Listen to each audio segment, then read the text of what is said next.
Hello everyone, this is Shaylin from Shaylin's Fairy Shop. I was recently working on a chainmail bracelet and took a video of me making it. These here are just some of the chainmail bracelets that I've made in various weaves, and this is the weave that I was in the middle of learning how to make. I got it as a kit from Uncommon Gifts, and I didn't have a tutorial for it or anything, but it was a lot of fun, although complicated, and this is what the finished product looks like. Now, this video is not a tutorial, but it does give you a bit of insight into the process, and maybe for experienced chainmail artists it could be helpful. So these are the little jump rings, wire rings that I'm getting started with. The purple ones are 3.75 millimeter, 18 gauge enameled copper, and the silver ones are actually aluminum, 5.5 millimeter, 18 gauge. So I'm opening up a purple one and sliding on two aluminum ones. This is going to become the basic link for a 2-in-2 chainmail weave. So there's the other purple one. This is where you get the 2-in-2. There's two purples and two silvers.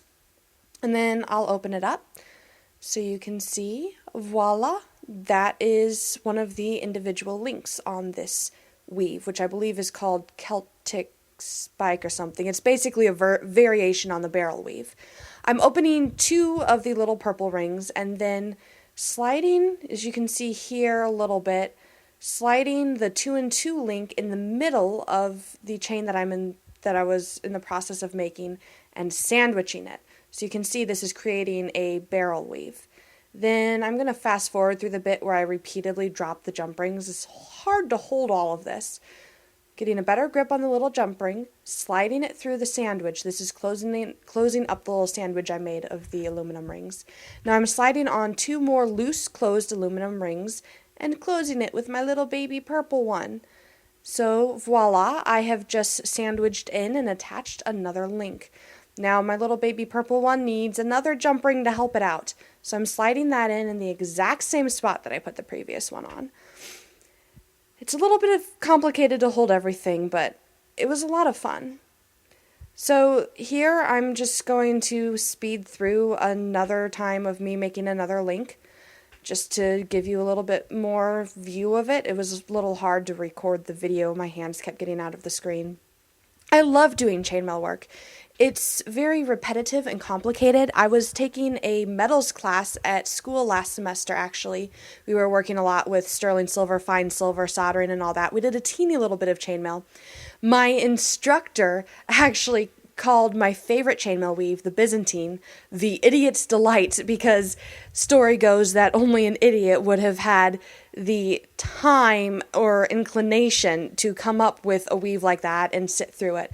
But I really enjoy doing it, especially if I've got a good audiobook or show in the background.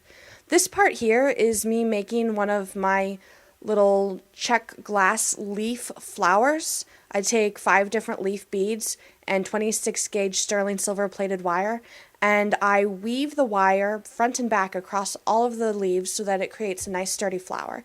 Then I've got one of the Swarovski, I can't pronounce it, glass pearls attached to the flower, and then weaving on the little loops at the side that let me attach the flower to the chainmail bracelet proper.